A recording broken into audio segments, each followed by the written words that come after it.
A veces suelen ver los términos que me dicen, licenciado, es muy complejo, pero no es complejo.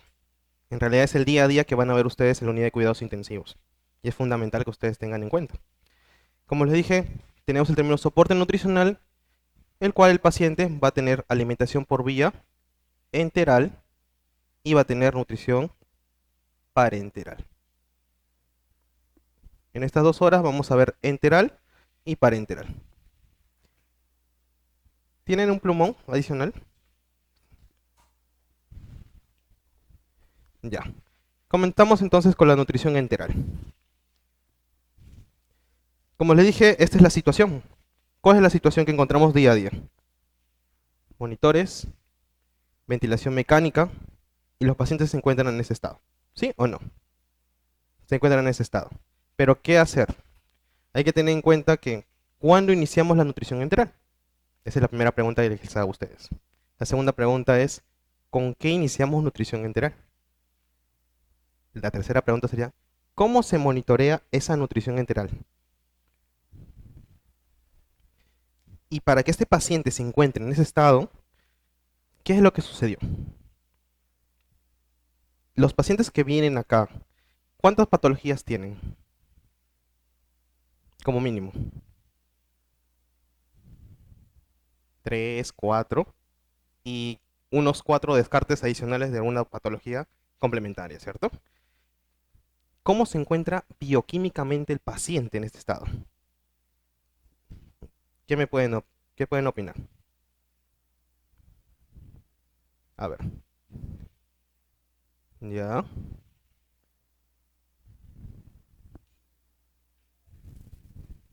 Tenemos a la persona acá. La persona, ¿cómo está sus brazos y sus piernas?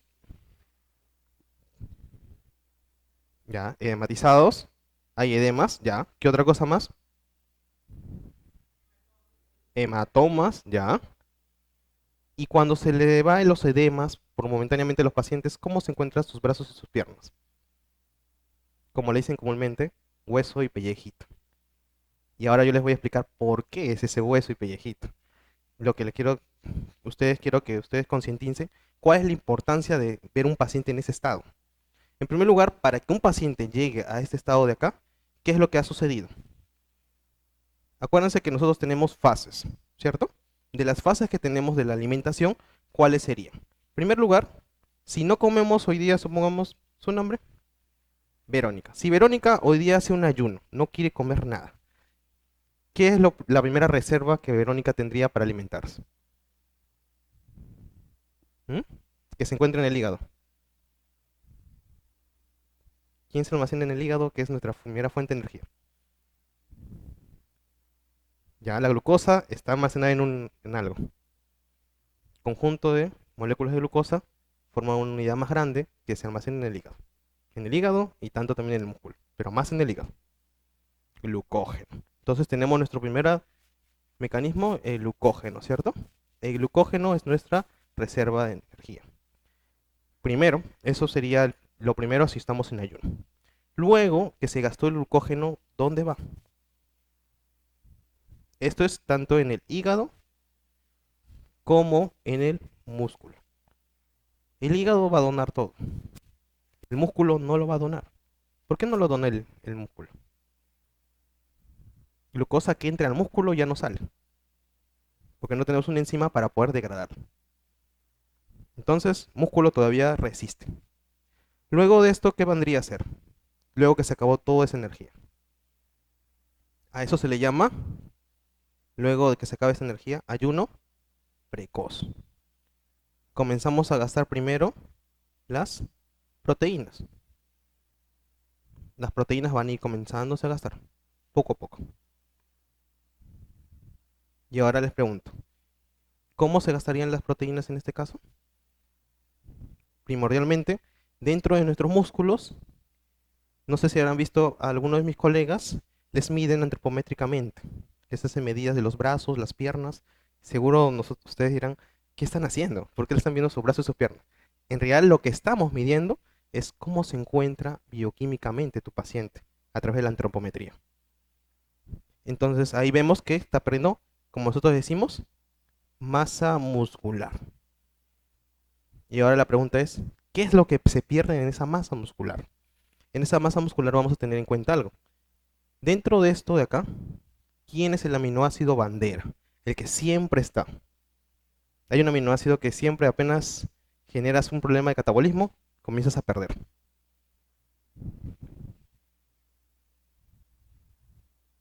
La alanina. La alanina es el primer aminoácido que se va a ver perjudicado. Comienza a donarse para dar energía y comienza a ver la palabra proteólisis. Comienza a disminuir poco a poco esto, ¿cierto? Si esto se disminuye, entonces cuando mis colegas miden, ven brazos y piernas disminuidos, ¿cierto? Y ahora, ¿quién se sintetiza acá? Hay otro aminoácido que se sintetiza. ¿Quién será? La glutamina. Seguro me dirán, ¿por qué el licenciado coloca bioquímica? En realidad la bioquímica es la base para que tú puedas decir, doy esa fórmula, monitorizo esa fórmula. Pero tenemos que hacer un poquito esto. En la parte de acá sería, como les dije, la glutamina. Esta glutamina es la que va a estar formándose acá. Y si yo tengo brazos y piernas disminuidas, por ende, no voy a producir glutamina. Luego esta glutamina va a haber repercusiones que más adelante en la ponencia les voy a aclarar. Luego de tener este proceso, viene el ayuno prolongado. ¿Qué es el ayuno prolongado? Casi 7 días, de 4 días a 7 días, que el paciente no consume nada. Al no consumir nada, ¿qué es lo que pasa acá? Llegaste todas las proteínas y ahora utilizo los famosos cuerpos cetónicos. Es decir, las personas que entran en UCI, que ven ustedes que tienen sus rollitos llamados, van a comenzar a bajar. No es que estén light. En realidad es que el paciente está gastando masa no muscular, grasa, grasa. Y es la otra reserva que tenemos para querer compensar. El cuerpo ya compensó con proteínas, ahora compensa con grasas, como que está tratando de subsistir a la persona que está en NPO. Luego de esto, súmale que el paciente está con un proceso de inflamación. ¿Cómo se mide la inflamación? Uno de los indicadores que tenemos es del día a día que se ve el paciente es el PCR, ¿cierto? Entonces, ¿cuánto es el valor normal de PCR? De 0 hasta 0.5, ¿cierto? En algunos laboratorios que nos digan. ¿Y cuántos de estos pacientes tendrán? 10, 20, 30, ¿cierto? ¿Sí? Entonces, acá hay un proceso de inflamación. Este proceso de inflamación, súmale a lo que ya tiene esto. Y ahora hay una pérdida de masa muscular por el proceso inflamatorio y por el proceso de ayuno. Entonces ya es una fase de sepsis. Vemos que todo se va complicando. Y esto es la situación que encontramos en estos pacientes. Pues cada vez que ven un paciente así, ¿cómo se encuentra dentro el paciente? Tiene todos estos procesos para poder iniciar su alimentación. ¿Qué vendría a ser una fórmula enteral? Es un producto constituido de una mezcla de macro y micronutrientes. Eso hay que tener en cuenta. Empleadas para alimentar y nutrir a una persona que tiene la dificultad de alimentarse por vía oral. ¿Cierto? Casi la mayoría de pacientes que se encuentran en UCI, todos es nutrición enteral y parenteral, ¿cierto? Pocos por ahí que es vía oral. Creo que es su último día que están en UCI, alimentación por vía oral y luego ya pasa a unidad de cuidados intermedios y luego a un pabellón específicamente. Esto sí es fundamental que ustedes sepan que es macro y micronutrientes. Lo que queremos acá es cubrir proteínas, lípidos y carbohidratos. Y los micronutrientes, esto sí le voy a decir una cosa. A ver, la moto.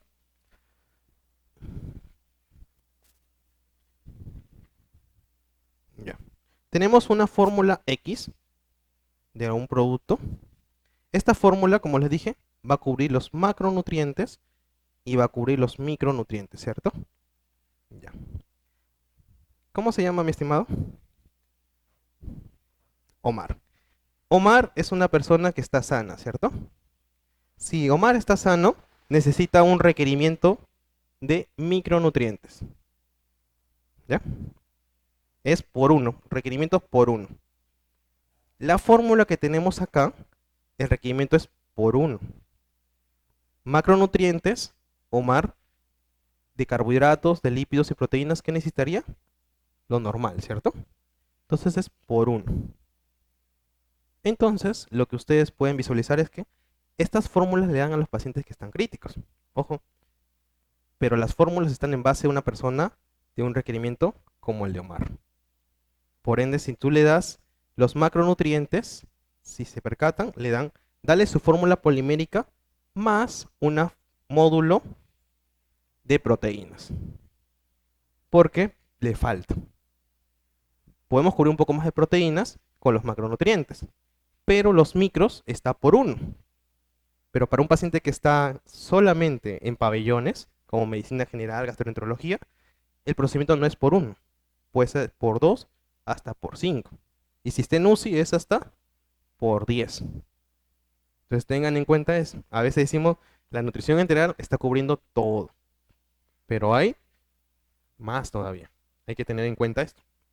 Por eso tenemos que ver cuánto es la reposición de que le vamos a colocar magnesio o de calcio, o vamos a dar una reposición de fósforo. Todo esto es hablar con la parte médica para poder complementar estas deficiencias.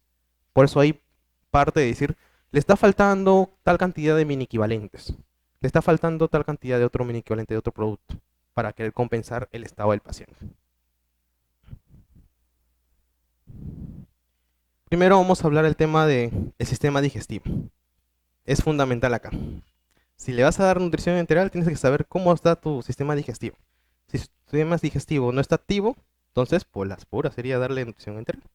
El paciente va a estar en cuadros diarreicos y va a tener una complicación. Entonces, ¿cómo vemos esto?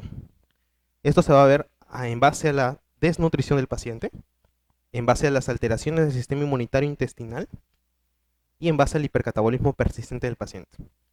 La desnutrición, ¿cómo se va a ver? Acá vamos a ver primero, en la otra diapo ya vamos a ver ese punto. Las alteraciones del sistema inmunológico intestinal. Vamos a tener que recordar un poco el sistema digestivo, la fisiología. Acá, ¿qué es lo que vemos? Vemos una parte acá. Si no hay nutrientes, mi paciente se encuentra en NPO, no hay vasodilatación. Es decir, no hay transporte de alimentos. Acuérdense que los alimentos, ¿cómo se transportan? A través de... ¿Cómo se transportan los alimentos?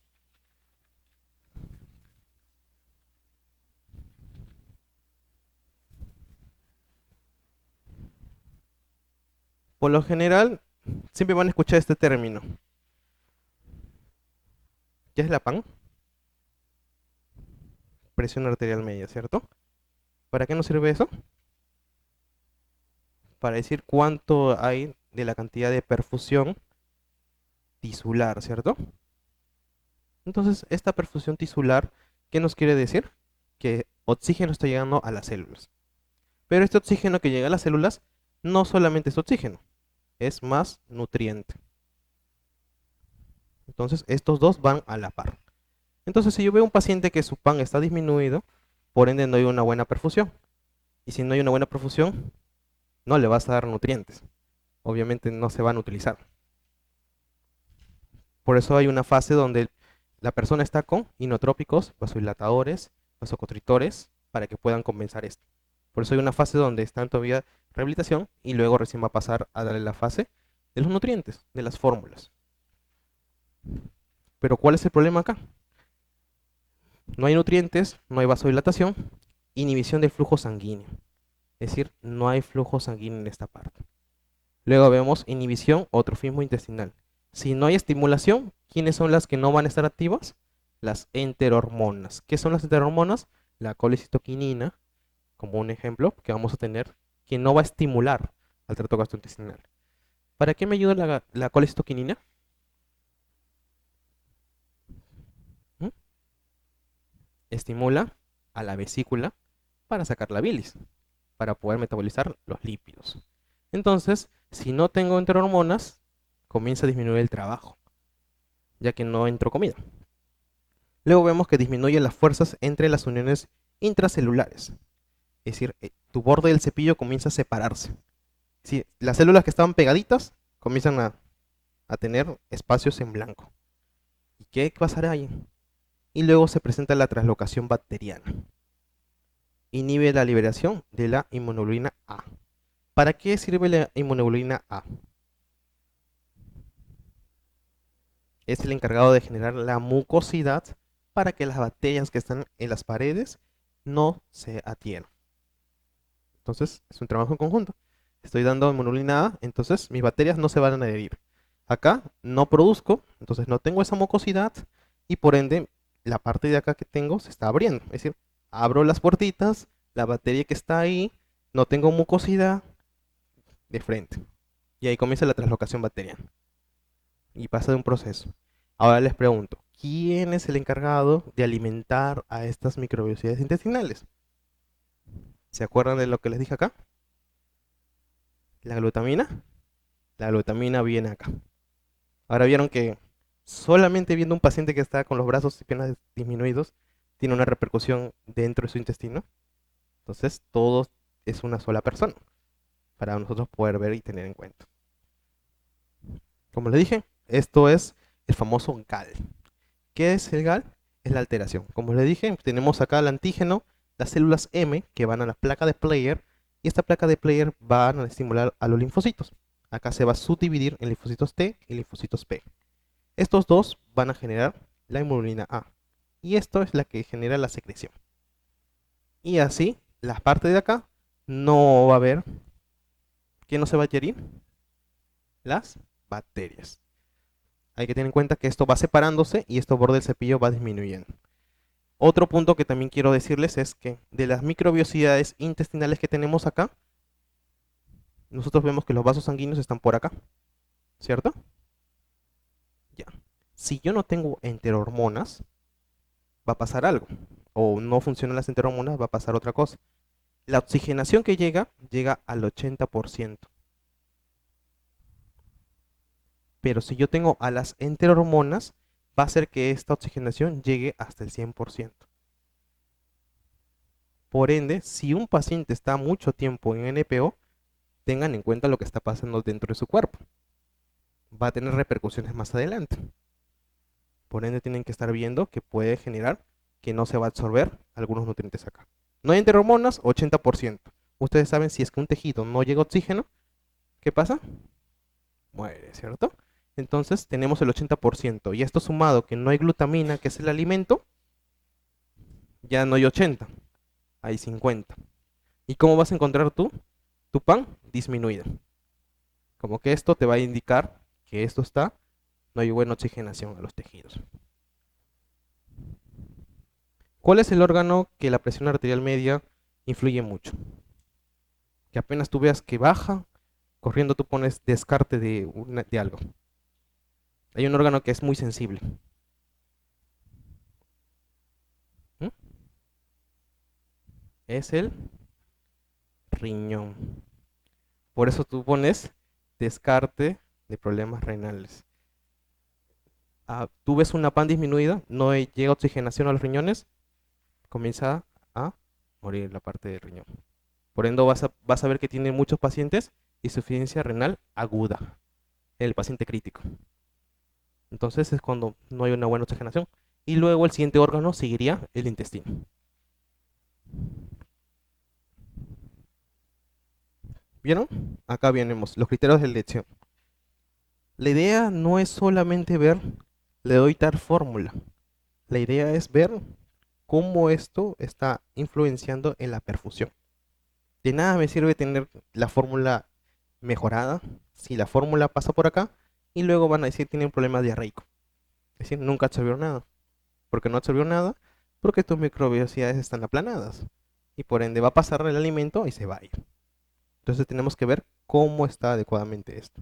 Y esto cómo se va a ir controlando, ustedes tienen que ir monitorizando su presión arterial media, que van a asegurar que ese nutriente que le han prescrito está llegando al paciente. Luego vamos a ver el tema de la valoración.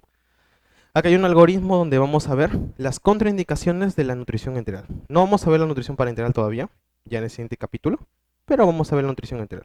Función gastrointestinal que tenemos adecuadamente.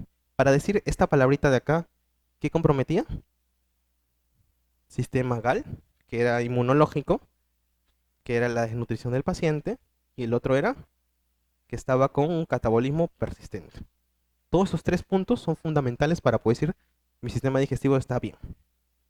Solamente para poder decir ese término. Ojo, no es que tu paciente comience a tener ruidos hidroaéreos, porque a veces decimos, ¿tiene ruidos hidroaéreos? Ya, hay que darle la nutrición enteral. No influye, puede ser un pequeño flato, y nosotros decimos iniciamos, pero no está en las capacidades para poder iniciar. Vamos a ver, si está normal, una fórmula estándar. Si está comprometida, una fórmula especializada. Luego que vamos a ver, fórmula estándar, adecuada, iniciar con la alimentación vía oral. ¿Ya? Ojo, si se encuentran en UCI, por favor, no le den al paciente tolerancia oral con agüita. Porque cuando le dan con agua tolerancia oral, el paciente, imagínense que nunca ha tomado agua luego de bastante tiempo, va a ser, y a veces dicen, no, el paciente no tolera. No es que tolere, no va a poder pasar, porque ha tenido un tiempo muy largo que no ha ingerido alimentos por vía oral. Yo les recomiendo que inicien con mazamorra. Por eso algunos colegas cuando yo voy y capacito, digo, comiencen con mazamorra. El paciente comienza con mazamorra y como es algo más sólido, va a poder pasar y digerir. ¿Y el médico qué va a decir? Iniciamos la alimentación. Porque si le inicias con el agua y el paciente no se adecua, el paciente está con NPO hasta tiempo prolongado. Entonces no nos ayuda para progresar al paciente. Por ende, deberíamos iniciar con eso y ir a la par para poder tener mejor resultados. Luego vemos si están inadecuados, suplementación con nutrición parenteral periférica. Apunten en sus cuadernitos, nutrición parenteral periférica, que ya vamos a verlo más adelante. Si se percatan, comienzas a juntar ya varias cosas. Comenzamos con un término, ahora estamos hablando con otros términos. Esta nutrición periférica, que le dicen nutrición periférica más nutrición enteral, se le llama nutrición mixta, que es la combinación de la nutrición enteral con la parenteral. Y ahí es donde tenemos que hacer otro monitoreo. Deben ustedes tener el proceso de atención de enfermería, deben poner ustedes enteral más parenteral, que tienen que ver cuánto se le está administrando. Luego vemos acá si es adecuada, vía oral. No hay ninguna complicación. Y acá vemos la progresión de la nutrición enteral total. Todo este flujograma es lo que ustedes tienen que tener en cuenta. Tengan presente porque puede ser que en una de sus preguntas de ustedes, sus guías, aparezca una de esas preguntas para que puedan responder.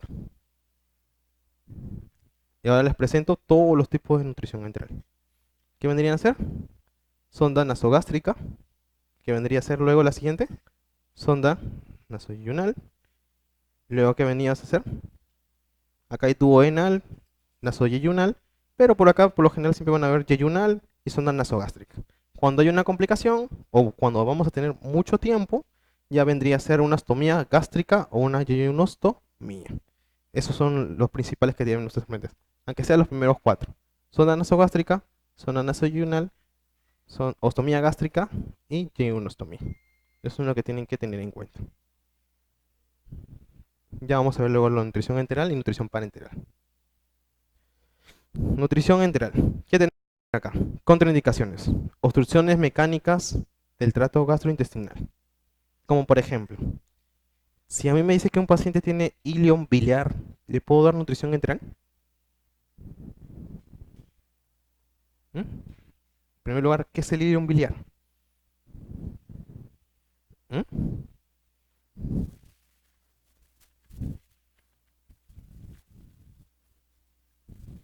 ¿Qué creen que sea?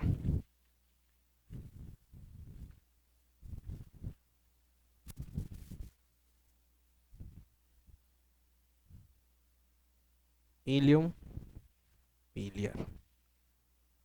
Ante todo, primero tenemos que ver los términos, ¿cierto? Estamos en el ilio, pero hay, ¿qué me quiere decir? Un cálculo en el ilio. Yo les pregunto, ¿eso es posible o no es posible? ¿Tiene comunicación tu ilion con la vesícula de tus cálculos? ¿Sí o no?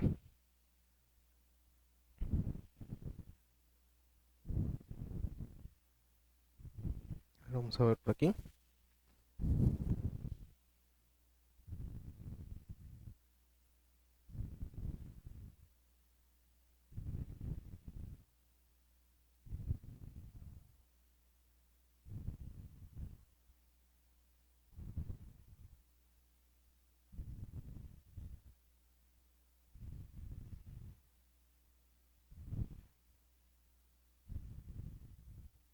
Ya, para el lado de acá tenemos al estómago. Por el lado de acá tenemos al duodeno, ¿cierto? ¿Dónde es que tenemos que tener mucho cuidado? Acá tenemos la segunda porción del duodeno. ¿Qué es lo que pasa en la segunda porción del duodeno? En la segunda porción del duodeno se conectan varias cosas. Tenemos acá la famosa ampolla de Vater, el nefrite de Oddi, y ahí es donde tenemos en conexión al páncreas y a la vesícula. Estos dos se conectan aquí, ¿cierto? Y de acá de la vesícula, ¿quién viene? El hígado.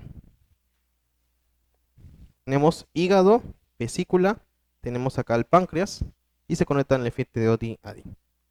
Entonces, acá tenemos la segunda porción. ¿Qué es lo que ha sucedido? Tu vesícula que está acá se ha puesto aquí. El cálculo está por acá. Sigue, perfora, pasa por acá y tu cálculo entra por aquí. Viene por aquí y punto se queda acá, en la válvula ileocecal. ¿Y a esto cómo se le llama? Obstrucción que tenemos aquí, intestinal. Tenemos la obstrucción intestinal, el cálculo pasado de acá. ¿Y esta comunicación entre un medio y el otro medio interno, cómo se le llama? Fístula interna. Es un ejemplo de una fístula interna, un ejemplo de obstrucción intestinal. Si tenemos un paciente de este tipo y está con una sonda nasogástrica, no va, ¿cierto? Porque si no, no va a poder metabolizar y va a tener repercusiones a la larga. Entonces, tenemos que tener en cuenta que en obstrucciones mecánicas no se podría utilizar la nutrición enteral. Vómitos y diarreas, obviamente no. A partir de 1 litro ya deberíamos cambiar nosotros a nutrición parenteral. Síndrome de intestino corto. ¿Por qué creen que se genera el síndrome de intestino corto? ¿Se acuerdan que les decía que las microbiosidades intestinales estaban aplanadas? Una perfusión, una PAN disminuida. Entonces se necrosa el órgano y por ende entra a sala y dicen hay que hacer recesión intestinal. Sacamos intestino, tenemos menos lugar de absorción y eso se le llama intestino corto. Entonces este intestino corto va a repercutir. Tampoco algunos síndromes de intestino cortos no se puede absorber algunos nutrientes. ¿Cómo podemos ver si el intestino corto está absorbiendo adecuadamente estos nutrientes? Lo vemos a través de los exámenes del, no sé si algunos hospitales todavía lo realizan, el coprofuncional o procultivo, donde vamos a ver cómo se está absorbiendo los carbohidratos, los lípidos y las proteínas. Benedin, Sudan 3, vemos si se está absorbiendo a través de las heces o no se está absorbiendo los nutrientes para poder compensar esta parte. Ilio, posoperación, también tenemos que ver que las anestesias también influyen acá. Que vamos a ver. ¿Cómo podemos ver que este ilion está activo o si está bien en la parte de nuestros pacientes? Vemos calcio iónico y vemos también potasio. Estos dos para poder ver si se va a iniciar esto o no se va a iniciar. Ojo, nada de ruidos hidroaéreos, datos bioquímicos para poder visualizar este proceso. Fístulas distales, menos de 500, más de 500, también tenemos que tener en cuenta. ¿Cuándo se genera la fístula de alto gasto? ¿Por qué se genera esta fístula? ¿Y qué es una fístula? ¿Qué es una fístula? ¿Mm? ¿Una comunicación? Ya hablamos acá de una fístula interna, que es órgano y órgano, ¿cierto? Y una fístula externa, o también llamado fístulas enterocutáneas, ¿qué vendría a ser? Es una comunicación entre el medio interno con el medio externo. Es decir, se dio una operación, en la operación, así, imagínense, supongamos que parte del intestino. Cosen y ustedes saben que ponen puntos, ¿cierto? ¿Sí? Pero tengan en cuenta cómo está su paciente. Está desnutrido.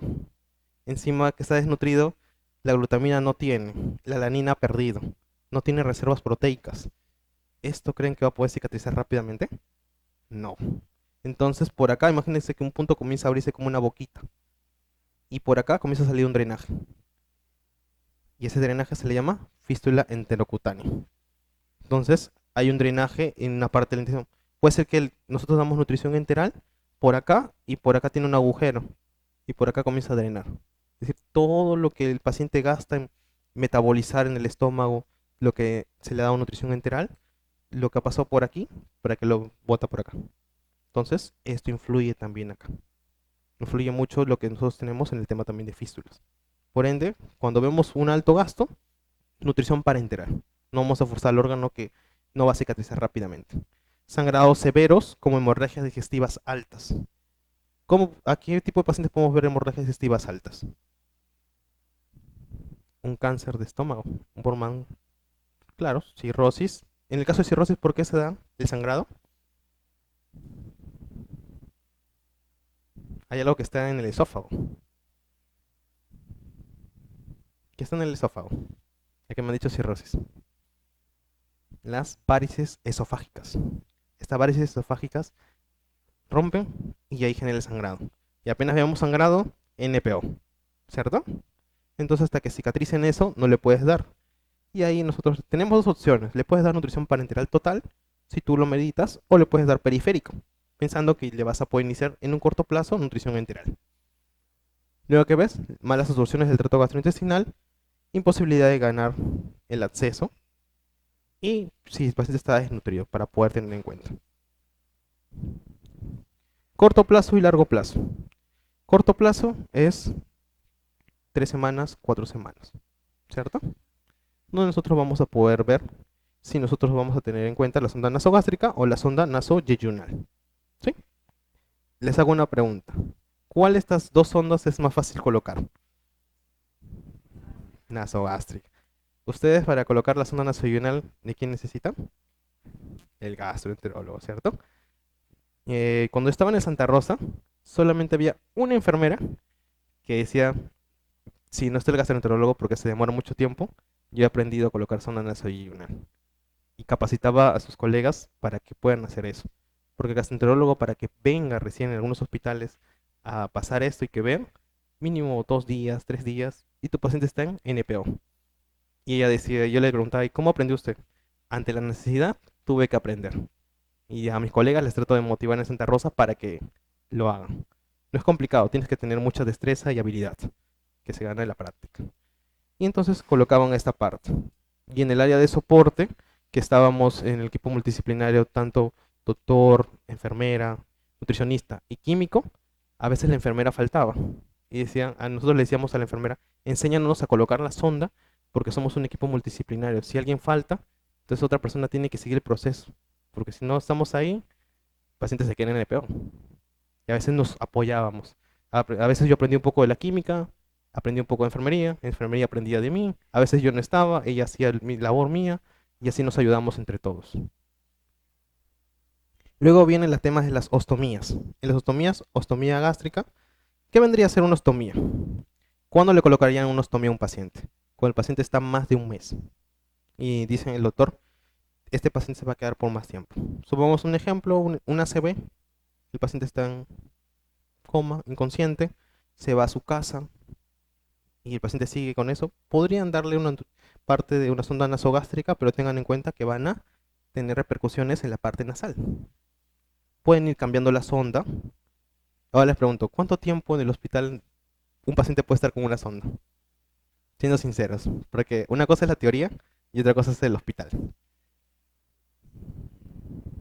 Ajá, exacto. En algunos hospitales a veces la sonda está bien.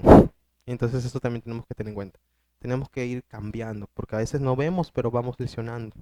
Y otra cosa es ver de la sonda y colocarle una marquita, ¿cierto?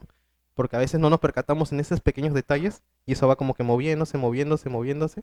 O a veces los pacientes, y ahí estar checando. Vamos a hablar dentro de un rato sobre también los fármacos. A veces colocamos fármacos y esos fármacos también como que lastiman un poco a estas sondas. Y a veces no lo vemos desde ese punto de vista. Y después de acá que tenemos a las ostomías yeyunales. Esto más se utilizan cuando ya los pacientes están en sus casas, cuando están viendo y vamos a tener un tiempo. Y ahí también es el manejo cómo se le va a alimentar, para tenerlos en cuenta. Ahora vemos el sistema de administración, abierto o cerrado. Hay algunas fórmulas poliméricas que están abiertas y otras están cerradas. Un ejemplo de una fórmula cerrada que conozcan. ¿Han escuchado de la marca Osmolite? El Osmolite viene cerrado, herméticamente, nadie se lo toca.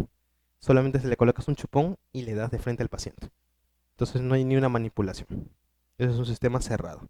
Abierto, como el caso del Ensure, tú lo vas a sacar, lo vas a preparar el polvo, vas a colocar un poco de agua y lo utilizas. Pero hay una manipulación por parte del personal, ¿cierto? Entonces ahí tenemos que tener dos diferencias entre uno y el otro. En el caso de los Molay, por lo general le colocan con bomba de infusión. Hay algunos colegas que he escuchado que también abren los Molay y le dan también como fórmula. Ya depende de la situación del hospital. Pero por lo general siempre es sistema cerrado. En el caso también del abierto, tenemos que ver a qué cantidad le vamos a colocar de polvo. Por ejemplo, ¿qué pasaría si tengo un Ensure? Ustedes ven que en la latita dice, colócale 6 medidas en un vasito con agua, ¿cierto? Pero ¿alguna vez han hecho algún experimento y colocarle una cucharada más? ¿Han visto eso?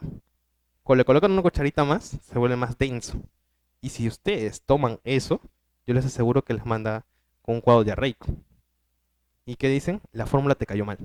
En realidad a veces no calculamos bien cuánto de agua y cuánto no le echas de agua. Y esos aspectos a un paciente lo traumas. Y nunca más va a querer consumir una fórmula que tú le puedes nutrir. Entonces tenemos que ver cuánto le estás colocando de agua y cuánto le estás colocando de polvo. Es fundamental también acá. A veces puede ser que yo le diga, lo colocas en una taza.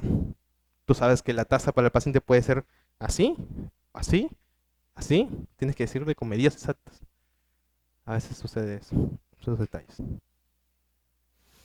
Como le dije, entonces vemos, como les dije, sistemas abiertos son los que ustedes van a agregarles agua para que puedan reconstituirlos. Sistemas cerrados son los que se encuentran acá y se le va a colocar solamente un chupón para que ustedes puedan colocarlo y administrarlo.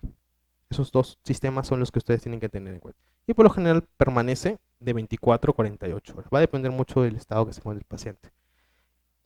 Las fórmulas enterales de sistema abierto, ¿cuánto tiempo pueden durar? Va a depender mucho si te encuentras en UCI o si te encuentras en pabellón. ¿Por qué creen que va a depender mucho de eso? ¿A cuántos grados centígrados estamos en los pabellones de UCI? ¿Ah? Estamos en frío. Entonces, la fórmula va a durar más tiempo. Cuando estamos nosotros en pabellón, dura menos tiempo. Por eso, ese es un aspecto favorable para las fórmulas.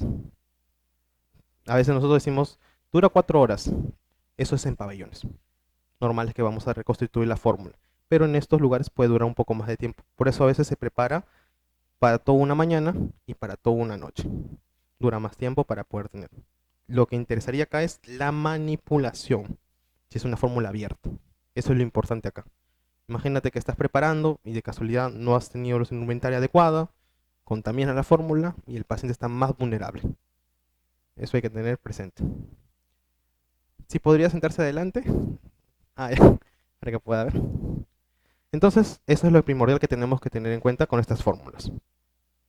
Ahora, tipos de administración. Es otro lado, otro problema.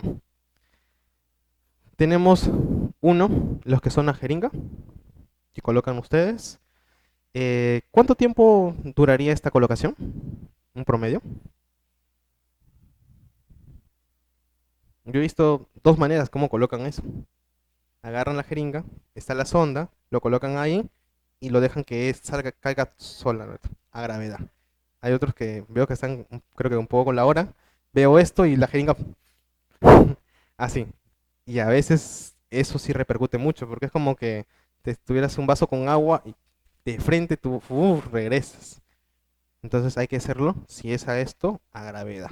Y esperando después menos un minuto para que vuelvas a volver a otras a hacer. Para que puedas ver y hagas la simulación. Si es a goteos, que vendría a ser clásicamente con esto, sería también. ¿Cuánto tiempo duraría si lo pongo en una bolsita de alimentación? Si estoy en pabellones, en pabellón, 4 horas. Y de ahí tiene que cambiarse otra vez la bolsita, ¿cierto? Y si estuviera en UCI, más tiempo, ¿cierto? Una mañana, como 12 horas podría estar ahí. Y no hay problema.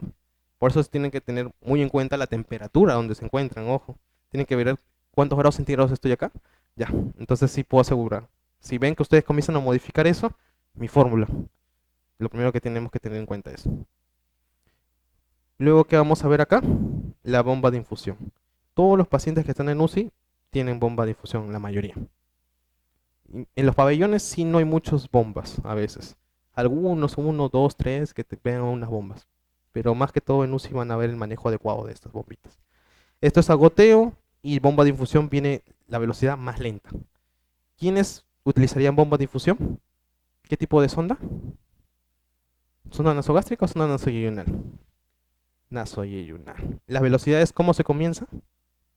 Algunos que son un poco más percateados, mucho que ven la fórmula y dicen, no, vamos a comenzar con algo más lento, dale 10 cc por hora. Otros que son un poco más, quieren iniciar un poco más rápido, dale 15. Otros 20. Ya depende de lo que tú veas. Pero eso sí, tienes que ir evolucionando progresivamente. Comienzas con 20, luego vas mirando tolerancia, y luego ya puedes avanzar a 30 y vas de 10 en 10. Vas mirando cómo va tolerando. El caso de también hay que tener en cuenta el tema del reposo gástrico. Si tuviéramos a gravedad, tenemos que tener el reposo gástrico en cuenta. ¿Cuánto es el reposo gástrico? 4 horas. Si tengo zona nasoidional, ¿hay reposo gástrico? ¿Sí? ¿No? No hay reposo gástrico. Puede ser las 24 horas. Lo que sí ustedes deben tener en cuenta es calcular el tiempo del aseo de la persona. ¿Por qué? Porque a veces yo llegaba a los pabellones, calculaba y decía, reposo gástrico, 4 horas, todo está bien. Y cuando llegaba el paciente, no, es que el paciente le hemos desconectado un momento porque estamos haciendo al paciente. No, le hemos desconectado un momento porque el paciente hemos ido a sacarle una radiografía. Y ese tiempo que quedaba, en el caso de acá, se puede utilizar y tú me dices, ustedes tienen que hablar con el personal de nutrición. Decirle, mire, licenciado, yo voy a sacar al paciente una radiografía hoy día, ¿se puede reajustar esto? Entonces ya no lo calculo en 24 horas o en 20 horas, lo calculo 18 horas, dándote plazo para que tú lo puedas hacer con tranquilidad. Porque imagínense que tengamos un paciente con bomba de difusión y te han dicho que tienes que administrarles tal cantidad. ¿Qué es lo que podemos hacer? Uy, tenemos opción uno. Opción uno es darle lo que ya queda con las horas restantes. Opción 2, le subo un poco de velocidad a la bomba. ¿Cuál opción tomarían ustedes? Opción uno, le subo la velocidad a la bomba o le doy solamente lo que queda de tiempo y va a quedar un restante. ¿Cuál sería la opción adecuada? ¿Mm? Acelerar, me dicen. A ver, levante la mano los que digan acelerar. ¿Opinan? Levante la mano los que digan, dijo el transcurso normal y que quede un sobrante.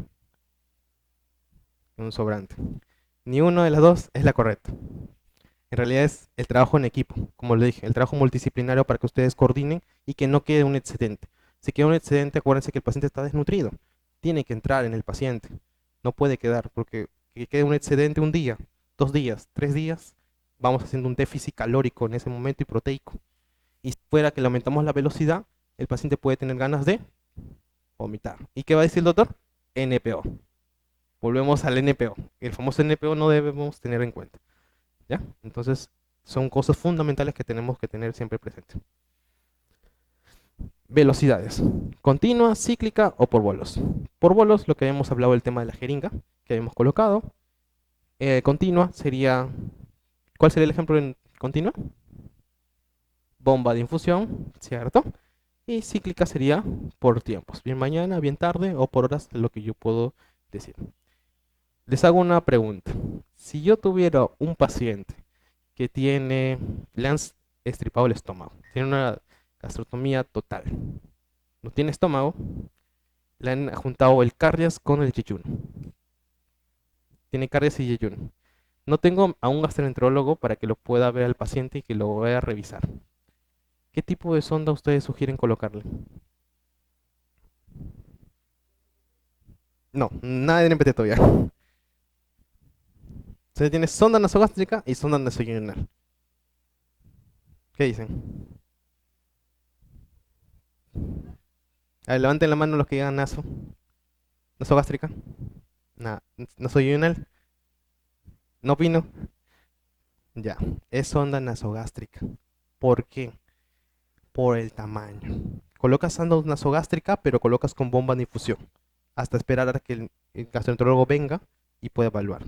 Acuérdense, tenemos que hacer trabajos rápidos, porque a veces no tenemos algunos medios para poder cambiar. Y hasta que el gastroenterólogo venga, tenemos esa complicación. Ese fue el caso que vimos en el Santa Rosa. Y la enfermera que nos dijo, le colocó sonda nasogástrica y el doctor dijo, colócale la bomba de infusión y comenzamos a nutrir al paciente. Porque hasta que el gastroenterólogo viene, ¿cuántos días se demoró el gastroenterólogo en venir? 3 días. Es decir, está bien el trabajo, sigan continuando. Y si esperábamos estos 3 días, el paciente NPO, NPO, NPO, NPO. Hay que romper un poco esos criterios de la teoría. A eso tenemos que agregar el análisis. Entonces, coloquemos eso también. Por eso es fundamental ver también cómo es la anatomía del cuerpo, para saber qué podemos hacer en esos momentos. Luego vamos a ver las características de las sondas.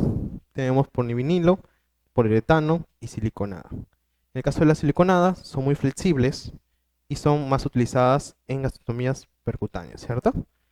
El polivinilo, un calibre muy grueso, y eso como que es el más barato, pero a los pacientes los lastiman mucho, ¿cierto? Y luego hay que tener en cuenta el poliuretano con escasa irritación, más tolerado, para que nosotros tengamos presente esto. Esto tenemos que tenerlo en cuenta para ver qué tipo de sonda le van a colocar. A veces decimos, tráiganos una sonda y traen la primera sonda, la más económica. Y esa va a repercutir daños y luego eso no tenemos que tener las repercusiones a la larga. Ahora les pregunto, verificación de la ubicación de la sonda. ¿En sus hospitales le toman rayos X para verificar dónde está la sonda? No, sí. ¿Qué opinan? Medición de pH, auscultación. ¿Cuál de estas tres cosas creen que sea indicada? Las tres. Segura y precisa y costosa, para poder verificar dónde está la sonda. Luego vemos medición del pH, económica, pero falsos resultados. Ahí es donde nosotros decimos, por la coloración voy a ver que si he llegado o no he llegado. ¿Es pH del jugo gástrico o he pasado un poquito? Como que ahí tenemos que ver. Ocultación, sencillo, sin costo, poco confiable. Todos estos métodos eran los que nosotros hemos estado haciendo año tras año, ¿cierto? Ahora hay nuevas tendencias, de algunas otras maneras. Acá en Perú todavía no se está usando, pero a ustedes me gustaría que cuando se capaciten busquen otras nuevas tendencias. ¿Cuál sería? La utilización de esto. ¿Han escuchado de esto? En otros países están usando, colocas eso, la enfermera lo monitoriza y la sonda vas viendo hasta dónde va entrando. Y acabas viendo y dices, con una curvatura que va dando la vuelta, ya pasé el estómago, ya pasé aquí lo que es tu duodeno que está aquí, ya pasé el ángulo de trace, ya pasé por acá, acá se queda. Y vas mirando con el tema de la sonda y es un poco más certero, para que puedas ver cómo se está colocando. Y esto sale con un equipo para que puedas ir visualizando. Yo les recomiendo que ustedes busquen esas actualizaciones para que podamos apoyar al equipo multidisciplinario. Y eso ya es como que pues, esto más es para la sonda nasoyunal. Porque la sonda nasogástrica es un poco más práctica, ¿cierto? Para colocar y todo eso. Pero la sonda nasoyunal, ahí sí tenemos que tener mayor destreza. Por lo general, ¿qué debe pasar para la sonda nasoyunal? Debe pasar toda esta curvatura y debe pasar el famoso ángulo de trace. ¿Qué es el ángulo de trace? Es la separación del duodeno y el inicio del yeyuno. Y está exclusivamente al costado donde está, acá abajo, ¿qué hay? No, acá abajo del ángulo de trace, ¿qué hay? Hay un órgano donde se forma de linfocitos. El vaso. El ángulo de trace tiene que estar acá. Cosas fundamentales que debemos saber es ángulo de trace y válvula ileocecal. En cirugía, sobre todo, estos dos son puntos claves. ¿Dónde se hizo la operación? ¿A cuánto el ángulo de trace y a cuánto de la válvula ileocecal? Y en UCI, mucho más. Todavía tienen que ver eso para ver el tema de la lesión y todo lo que tenemos que repercusiones. Etiquetado. El etiquetado es fundamental de cada uno de estos pacientes. tipo de fórmula, sitio de entregas, método de administración, el tiempo que has determinado tú colocarle y la persona responsable de la preparación. Información nutricional que debes tener en cuenta siempre en cada uno de sus hospitales que ustedes tengan presente. Clasificación de las fórmulas enterales. Ahora vamos a ver las fórmulas. ¿Qué fórmulas tenemos en el mercado? Tenemos fuente proteica por la calidad proteica, por la distribución de macronutrientes, por la densidad calórica y por la osmolaridad. Hay algunas áreas de UCI que a veces los médicos intensivistas dicen, dale 1 kilocaloría por kilogramo de peso. Dale una fórmula de 2 kilocalorías por kilogramo de peso. Y hablan de la densidad calórica. Ellos hablan de densidad calórica. Ya cuando nosotros eso nos traducen a los profesionales de mi carrera, decimos, lo que estás tratando de decir es esto, pero tengo que buscar qué fórmula es la adecuada para este paciente. O, en su defecto, qué fórmula tenemos en el stock en el hospital. Primero vemos lo que tenemos en el hospital y si creemos que nosotros podemos dar una mejor recomendación, le decimos al doctor, pueda mandar una receta para que se compre algo adicional, para que puedan entender. Después vemos acá la fórmula proteica, poliméricas, que son las clásicas. Luego tenemos las oligoméricas, que son no muy utilizadas, pero también... ¿Cuánto cuesta una oligomérica? ¿Qué ejemplos de oligomérica tenemos? ¿Mm? ¿Han escuchado Alitrac, Immunets? Esas fórmulas son especializadas. El problema es el costo. Una fórmula polimérica, ¿cuánto me cuesta una lata de un Ensure? 80 soles, algunos, dependiendo si no hay oferta, 70, 90, pero va oscilando esos precios. Eso es por la fórmula polimérica. La fórmula polimérica, como habíamos dicho, tiene una recomendación de macronutrientes y tiene una recomendación de micronutrientes. Acuérdense que tenemos un paciente crítico más micronutrientes. Hay que tener en cuenta. Después también, aparte de estas fórmulas, no sé si habrán visto en algunos pabellones que le dan fórmulas artesanales con envases licuados. Hay algunos hospitales que hacen eso. Esas fórmulas artesanales sí se le podría dar siempre y cuando el paciente está hospitalizado en pabellón, porque sabes que puede recuperarse rápidamente. Pero si tú ves a un paciente en UCI que tenga una fórmula artesanal, eso no va. Eso nomás, ¿sabes dónde te podría tolerar?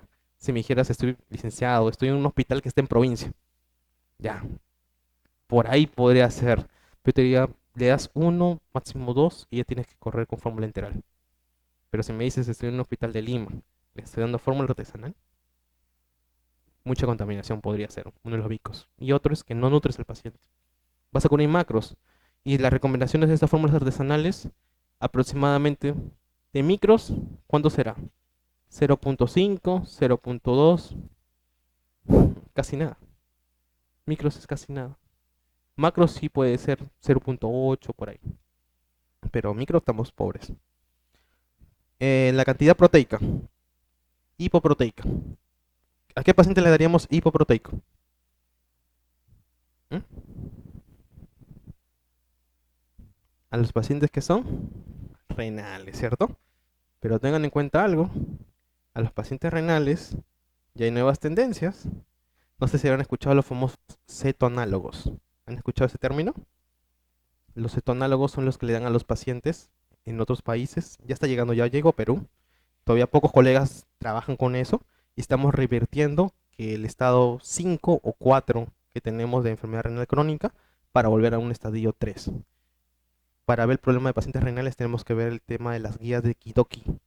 Ahí apúntenlo, chicos. Kidoki. Kidoki es una guía donde vamos a ver. Lo clásico que nos han enseñado a nosotros es estadio renal 1, estadio renal 2, estadio renal 3, estadio 4, 5.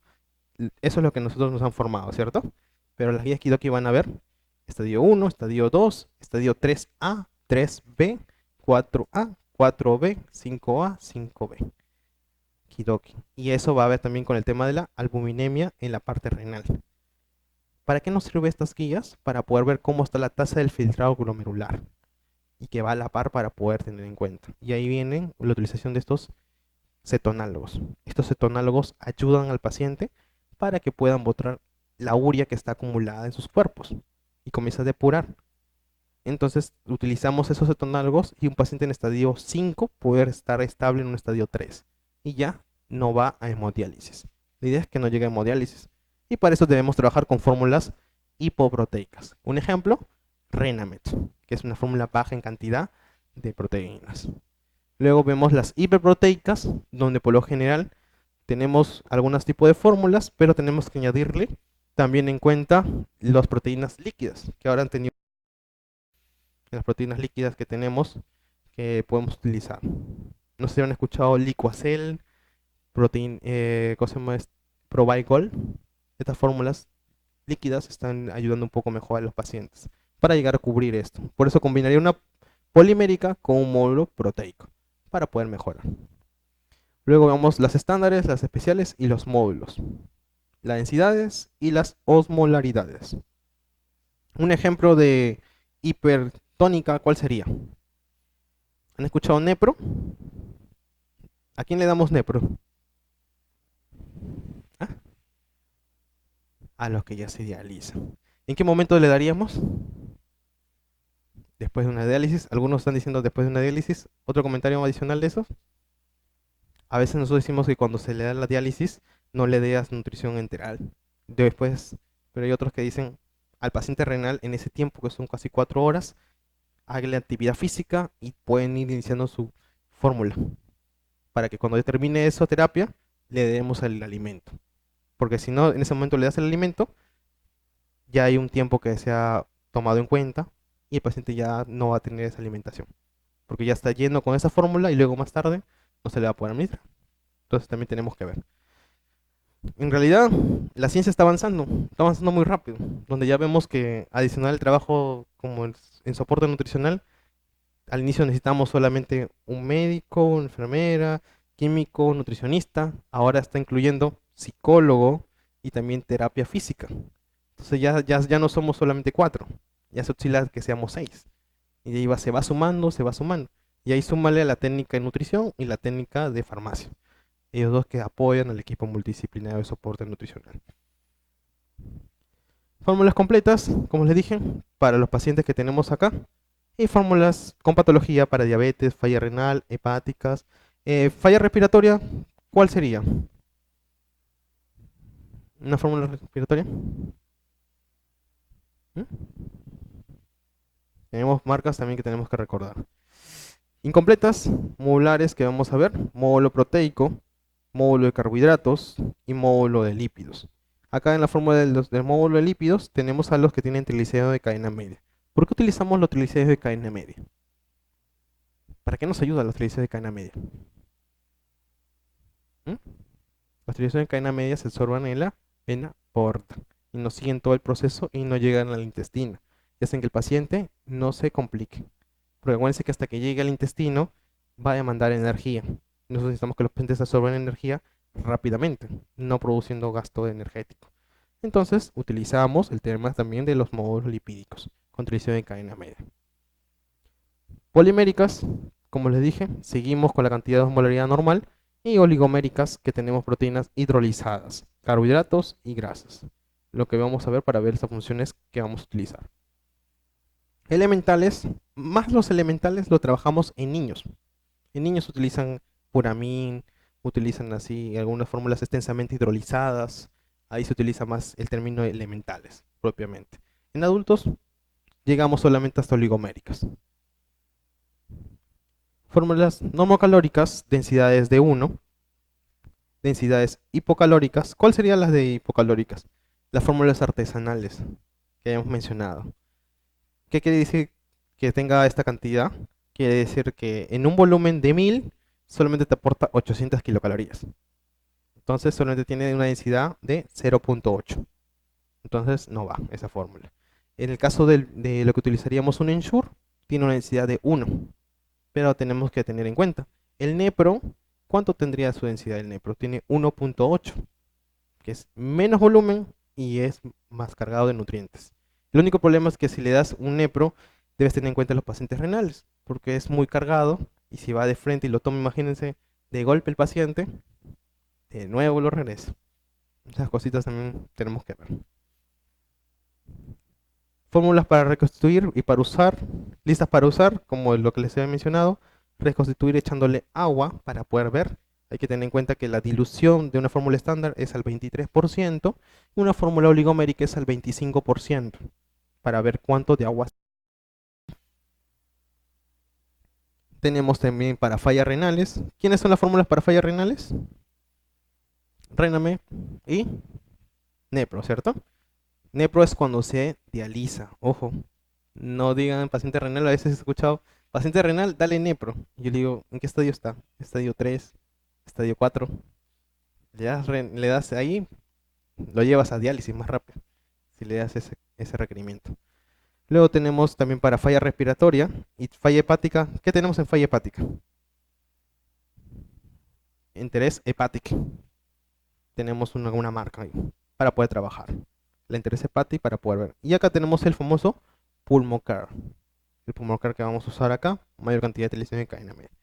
Hay que tener en cuenta que tiene mayor cantidad de lípidos, gracias que tengan en cuenta que los carbohidratos generan más CO2. Y este CO2 va a repercutir en el paciente mucho. Se va a agitar y no queremos que se agite el paciente, ¿vale? Y que tolere la cantidad que nosotros queremos.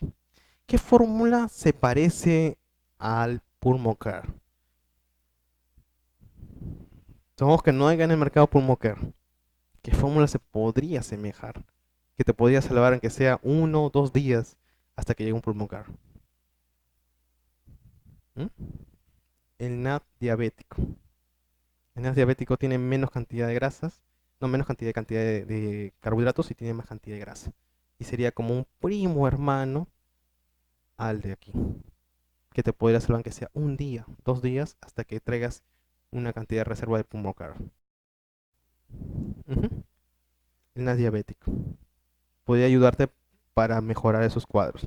Por eso nosotros lo que trabajamos ahí en UCI, tenía problemas de falla renal, como solamente teníamos NAS diabético y teníamos NAT 100, a los pacientes que tenían ventilador, dale NAS diabético.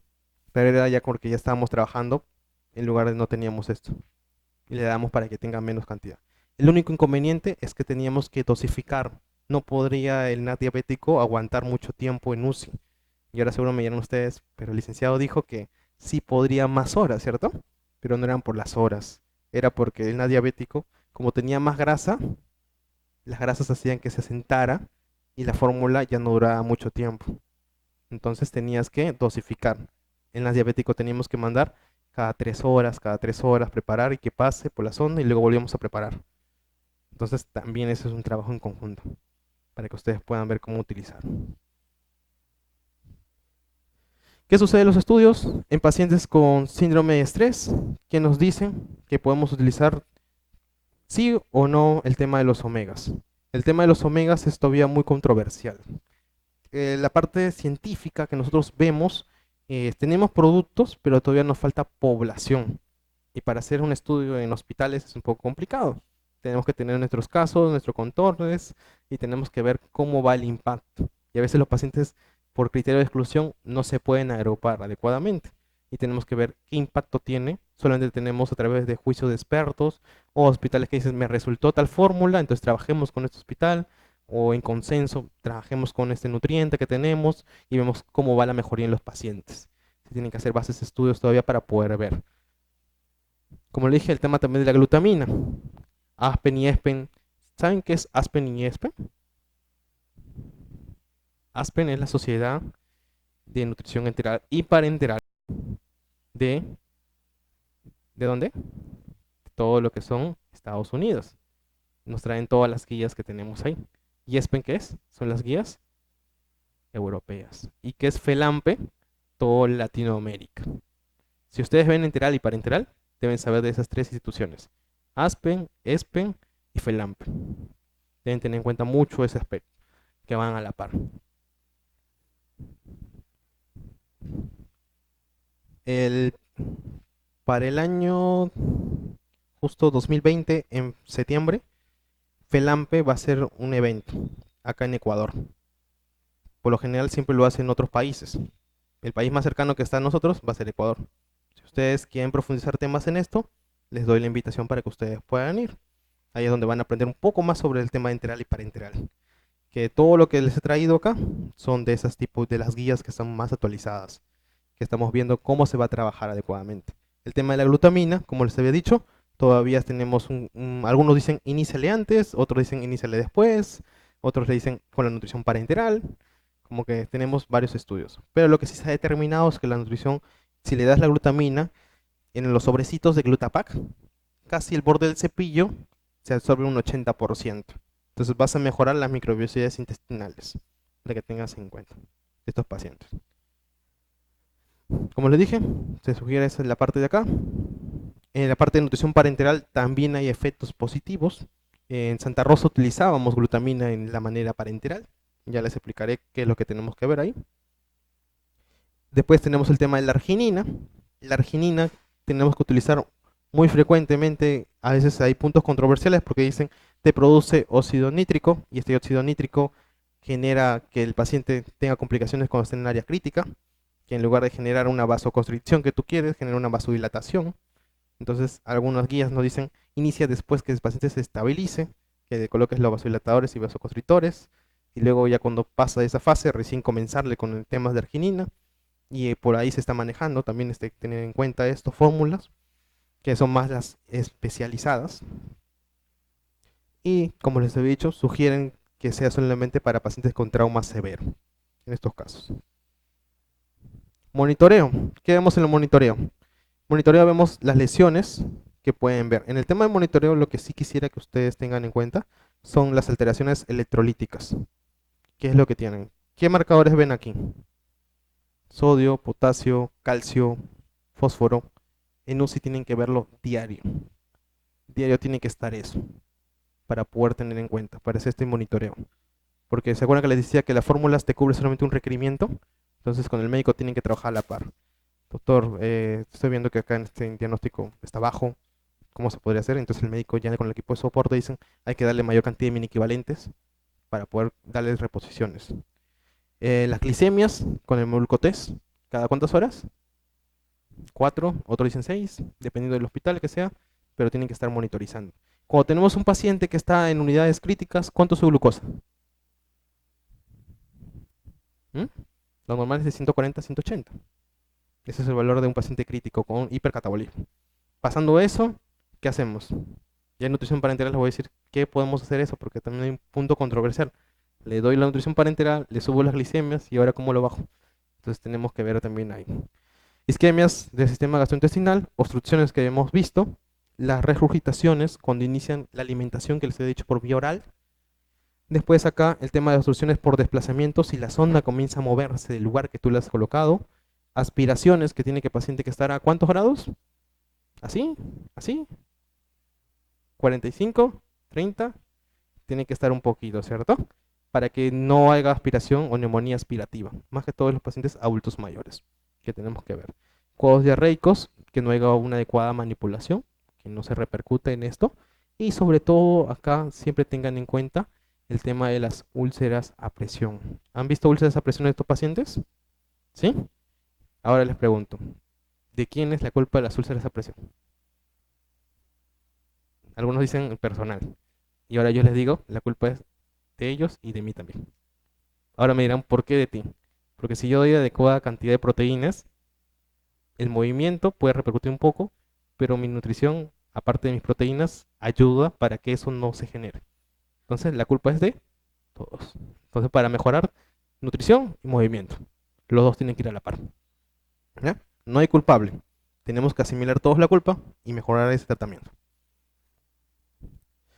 Controles microbiológicos que tenemos que ver, como les dije, sistema de alimentación en abiertos, 4 horas en pacientes críticos, en el caso de aquí, si no tuvieran esa temperatura, y 8 horas en paciente estable. Sistemas cerrados, 24 horas a considerarse seguros. Conclusiones, evaluar minuciosamente el trato gastrointestinal y tener en cuenta los criterios de la elección de la fórmula enteral que tú le vas a administrar y todos los mecanismos que estás administrando. ¿Alguna pregunta para ver la nutrición enteral? Mucho, poco, mucha información, bastante, ¿sí? A ver, ¿ni una pregunta para pasar ya para enterar?